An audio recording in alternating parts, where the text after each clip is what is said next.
कुछ वर्षों पहले समुद्र में एक ऐसी जगह की खोज हुई जिसके बारे में जानकर हर कोई हैरान था। जी हाँ, हम बात कर रहे हैं गुजरात के ऐतिहासिक द्वारका नगरी की, जो आज भी गहरे समुद्र में मौजूद है।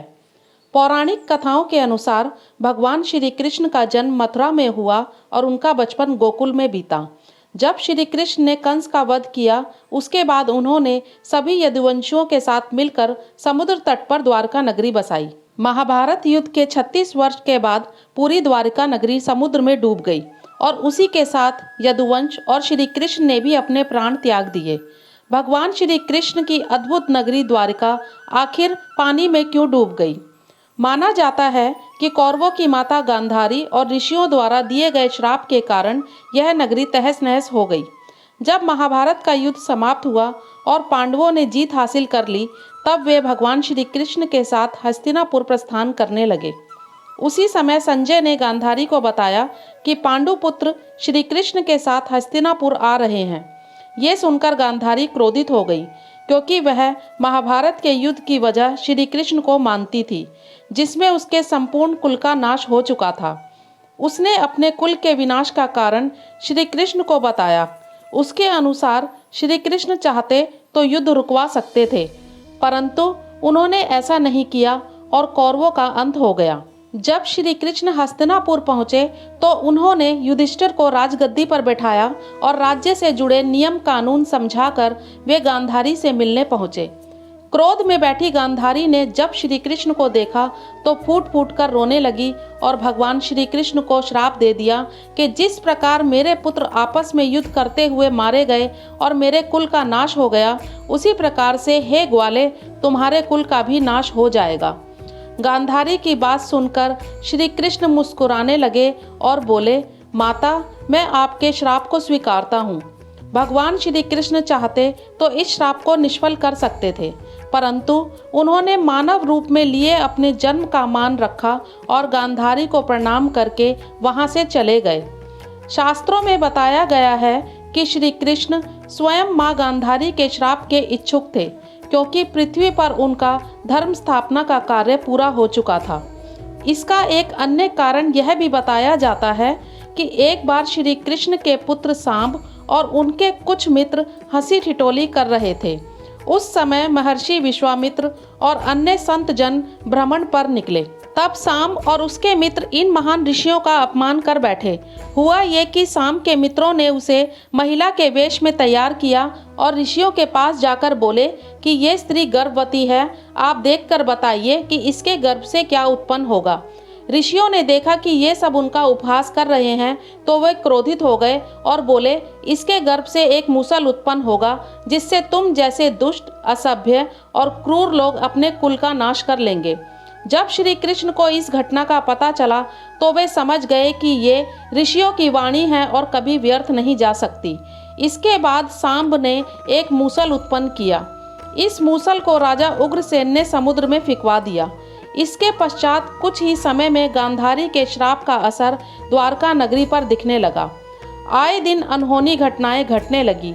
चूहों की संख्या इतनी ज्यादा बढ़ गई कि लोगों का जीना मुश्किल हो गया।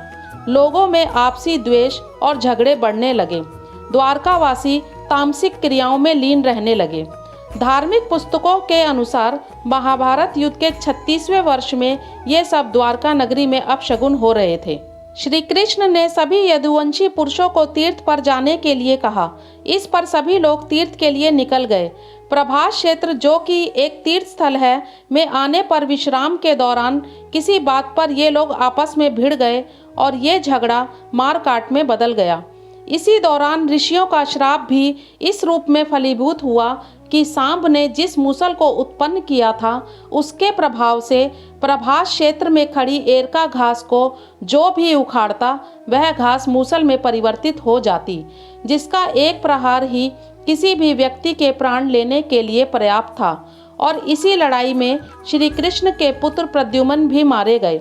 श्री कृष्ण को जब इस बात की सूचना मिली तो वे प्रभास क्षेत्र पहुँचे। अपने पुत्र और प्रियजनों को मृत देखकर श्री कृष्ण ने वहां खड़ी एरका घास उखाड़ ली, जो हाथ में आते ही मूसल बन गई। तब उन्होंने एक एक बार से उन सभी का वध कर दिया जो लड़ाई में बच गए थे और जिन्होंने अपने परिजनों को मारा था। आखिर में श्री कृष्ण, उनके सारथी दारुक और बलराम बच गए। इसके बाद श्री कृष्ण ने दारुक से कहा कि तुम हस्तिनापुर जाकर अर्जुन को ले आओ। फिर बलराम को वहीं रुकने के लिए कहा तथा स्वयं अपने पिता को इस संहार के बारे में बताने के लिए द्वारका चले गए। श्री कृष्ण ने अपने पिता वासुदेव को सब कुछ बताया और कहा कि जल्द ही यहाँ अर्जुन आएंगे और आप नगर से स्त्रियों और बच्चों को लेकर हस्तिनापुर चले जाइएगा। जब श्री कृष्ण वापस प्रभास क्षेत्र पहुँचे तो बलराम जी सागर तट पर ध्यान अवस्था में बैठे हुए थे। श्री कृष्ण ने देखा कि बलराम के मुख से एक विशाल नाग निकल रहा है। देखते ही देखते वह नाग सागर में प्रवेश कर गया। इस तरह बलराम, जो शेषनाग के अवतार थे, शरीर त्याग कर क्षीर सागर में चले गए। सोमनाथ मंदिर से कुछ दूरी पर जहां बलराम जी ने देह त्याग किया था, वहां आज भी बलराम जी का एक मंदिर बना हुआ है। अब श्री कृष्ण इधर उधर घूमते हुए अपने जीवन और गांधारी के श्राप के बारे में विचार करने लगे और एक पेड़ की छांव में लेट गए। इसी समय जरा नामक एक शिकारी का बाण उनके पैर में आकर लगा, जिसने दूर से उनके पैर के अंगूठे को हिरण समझकर वार किया था। जब वह शिकारी अपने शिकार को लेने पहुंचा तो श्री कृष्ण को देखकर स्तब्ध रह गया और उनसे क्षमा मांगने लगा। तब श्री कृष्ण ने उसे सांत्वना दी और बताया कि उनकी मृत्यु निश्चित थी। इतना कहकर उन्होंने अपनी देह त्याग दी। जब अर्जुन और पांडवों को श्री कृष्ण की मृत्यु के बारे में पता चला तो वे अत्यंत दुखी हो गए और मदद के लिए द्वारिका पहुँचे। अर्जुन ने वासुदेव जी से कहा कि वह नगर में शेष बचे लोगों को हस्तिनापुर चलने का आदेश दें। फिर अर्जुन ने प्रभास क्षेत्र जाकर सभी यदुवंशियों का अंतिम संस्कार किया।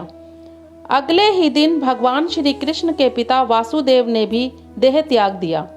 इसके बाद अर्जुन बाकी लोगों को इंद्रप्रस्थ ले गए और देखते ही देखते अद्भुत नगरी द्वारिका रहस्यमय तरीके से समुद्र में समा गई। यदि आपको हमारी वीडियो पसंद आई तो लाइक करें, शेयर करें और हमारे चैनल लिसन स्टोरियाँ को सब्सक्राइब करना बिल्कुल ना भूलें।